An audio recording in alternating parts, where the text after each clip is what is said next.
Good morning. It's Monday morning, and today we're reading from Luke 18, verses 24b to 25. Jesus said, "How difficult it is for those who have wealth to enter the kingdom of God.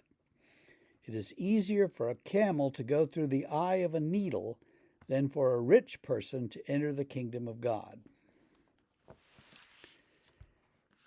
C.S. Lewis said one time, it is possible for a camel to go through the eye of a needle, but it will be extremely hard on the camel.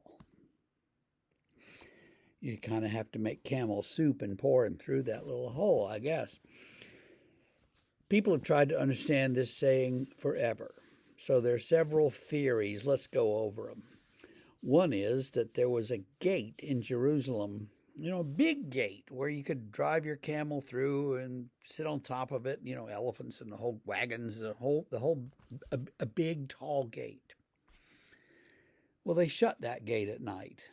But beside it was a little doorway kind of thing where people could just walk through. And that was much easier to guard, I guess. That was called the needle gate. And so Jesus is saying, well, it's harder for the camel to scrunch down and go through that human-sized gate than it would be for a rich person to enter the kingdom of God. Okay, difficult but not impossible if you had a small enough camel. Okay, that's one theory. Second theory is that the word in Greek that we translate camel, which is similar to camel, but it actually meant something like a ship's hawser. Now, think of a big rope on a ship. It's this big around, right? And you're trying to get that big rope through the tiny eye of a needle, and it just won't work, right? I can't even get a piece of thread through the eye of a needle, so I can imagine getting a big rope. And that's what Jesus was talking about. Of course, Jesus didn't use a lot of nautical images. He wasn't really a sailor, so that makes that a little doubtful. And the third theory is it simply meant just what it seems to say in English, that a camel through the eye of a needle and how difficult that would be. It really kind of depends on your view of wealth too. How difficult do you really think it is to go through to get to the kingdom of heaven if you're wealthy? And that's a good question for us. Frederick Buechner once said that it's easier to drive a Cadillac through a revolving door than it is for a rich person to get into the kingdom of heaven.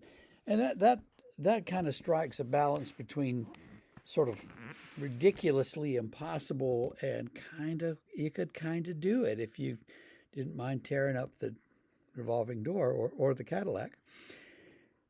But what we see are these juxtaposition of images and Jesus uses, and it's a kind of parable. He's kind of saying, this is right after these discussions with the rich young ruler who went away sad, and Jesus is kind of saying, it's difficult for rich people to give up all their wealth and riches. Now, by any standard in the universe, Americans are rich people. Even poor people in America are relatively rich. I see a lot of them, and they've all got a cell phone. They've all got the homing device, and they're paying big bucks for it. So we know that we're all wealthy compared to the people in India, Pakistan, Africa that we see on when there's a famine or something, that they just have nothing. They're sitting there in the mud alone and shrinking, dehydrated and starving. So wealth is relative. That's the first thing we need to recognize. And some people say, I'm not rich. And you look at them, you're going, yeah, but you've got 3 cars in your garage and, a big old house. You are wealthy. And I meet a lot of people who don't necessarily aspire to that, but who wish that they had more than they have and who just can't seem to get it together. It takes a lot of money to live in this society. I mean, we think, well, they could just rent a house. Well, how hard it is to rent a house. You've got to have for several months' rent, and you've got to have you've got to collect the security deposit, and you've got to get people to sign for this and that, and you've got to have a car, and you've got to have insurance, you got to have an address, and you have to have all these things. You can't just walk into some house and say, "I'd like to live here. Here's $200."